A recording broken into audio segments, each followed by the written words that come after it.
I'm Jason Stitt from Morningstar. We hope you've had a lot to be thankful for in 2014. If you've been invested in the market, Morningstar's Christine Benz says there are a few things that should make that list. She's here with me today. Thanks for joining me, Christine. Jason, great to be here. It has been a decent year in the market for investors, better than maybe we would have thought coming into the year after the rally that we've seen. You have 5 things that investors really should be thankful for so far this year. The first one is that the market has been kind of in a sweet spot. It has. So I think it's due to the fact that the U.S. economy has been chugging along, but not at such a strong rate that we're concerned about interest rates rising imminently. So we've been in this terrific year so far where U.S. large cap stocks have small double-digit gains coming into December, and bonds have performed pretty well as well. And I think few would have expected both of those things to play out exactly as they have so far this year. But we've seen relatively strong performance from bonds, especially long-term bonds have performed exceptionally well. But even if you've been in some sort of core intermediate-term fund, you probably have a positive gain from your bond portfolio so far this year. And although we have seen several assets move up in value, not everything has been moving exactly in lockstep. We have seen some differentiated performance, which means some opportunities to rebalance. That's right. So I often look at our market fair value graph on the markets page of Morningstar.com just for sort of a temperature check on the overall market. The typical stock in our global coverage universe is trading a hair above fair value currently. But when you drill in, certainly on a style box basis, this is something I like to do using our Morningstar Direct software, you can see that the average price to fair value for large cap value stocks is slightly below 1.0, so there could be some pockets of opportunity for investors who want to perhaps steer more toward that part of their portfolio. When you go overseas, developed foreign markets, particularly European equities, look to be relatively inexpensive to our analysts. And then when you take the sector view of things, there are a couple of pockets of opportunity. One is the energy sector. This looks to be the biggest pocket of opportunity in our global coverage universe currently.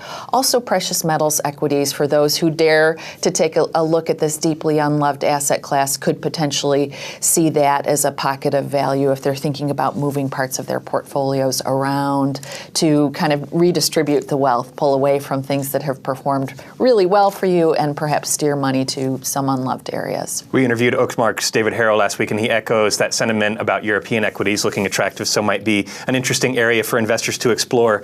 Number 3, things that investors should be thankful for, a trend we've seen for a while, and that's investment costs are continuing to come down. That's right, and this is in large part, because we have seen very strong inflows into index mutual funds as well as exchange-traded funds. There's been a lot of competition in that space. Now it's possible for investors to build an all-in portfolio with exposure to all of the major asset classes for less than 10 basis points. So very low costs in index fund land and exchange-traded fund land. By extension, that's been putting some pressure on active fund managers to keep their costs low too. So we've also seen some positive momentum toward cost lowering among active funds. Although some active funds have been seeing outflows, it's going to be difficult for them to keep their costs down. But there has been pressure all around to keep costs low. This is a real win for investors. With the market rallying, one potential downside is tax liabilities, though you say investors should be thankful because long-term capital gains rates are still quite low by historical standards. That's right. So first off, I do expect to see that it will be maybe a tough season for holders of active mutual funds from the standpoint of capital gains distributions, and there are 2 reasons. One is that we've had pretty strong market performance, so funds have substantial capital gains on their books that they have to get distributed. The second thing is that some active funds have seen redemptions, and that means that those funds that are paying out distributions will be paying them out over a smaller shareholder base. So that's one reason why I think people need to be on the lookout for these distributions, need to find ways that they might offset those capital gains by finding losers in their portfolios. But certainly when you take a step back and look at long-term long-term capital gains rates relative to historic norms, they're pretty low. So people who are in the 10 and 15% income tax bracket now pay a 0% rate on long-term capital gains. People who are in between the 25% and 33% income tax brackets pay a 15% rate.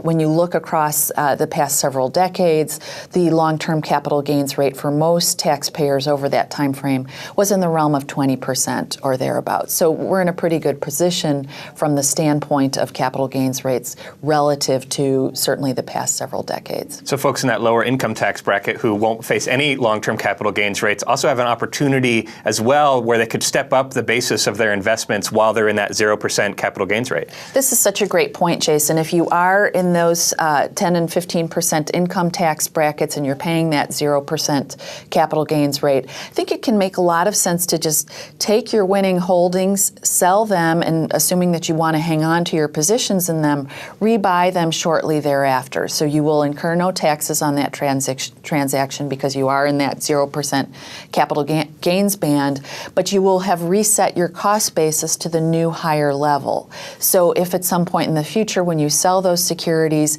and you are in fact on the hook for capital gains taxes, you will pay taxes on the higher cost basis. So that, I think, is a really attractive opportunity for people who are in this position. And on the topic of taxes, you say investors should really be thankful for ETFs because they solve some of those problems that we've seen with mutual funds paying out capital gains distributions. They do. So I'd still like to see the tax system fix the taxation on mutual funds where you are, in some cases, on the hook for these capital gains taxes, even if you haven't sold a share. But until then, I do think that exchange-traded funds, and to a lesser extent, but certainly to an extent, index mutual funds do allow you to really limit those ongoing capital gains taxes. So if you do hold stocks in a taxable account, ETFs and index mutual funds very nicely reduce the drag of capital gains taxes on your portfolio's return.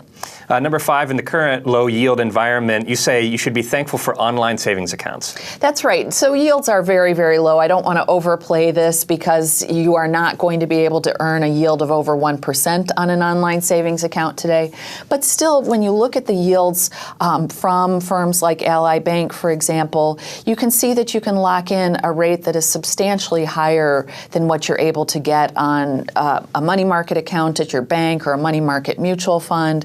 So I think that the fact that these banks don't have those bricks and mortar locations, which incur costs, is one benefit. It has allowed these online savings banks to offer very, very strong yields, certainly relative to competing vehicles. Not a bad list for investors to be thankful for. Christine, thanks for joining me. Jason, great to be here. I'm Jason Stipp from Morningstar. Happy Thanksgiving.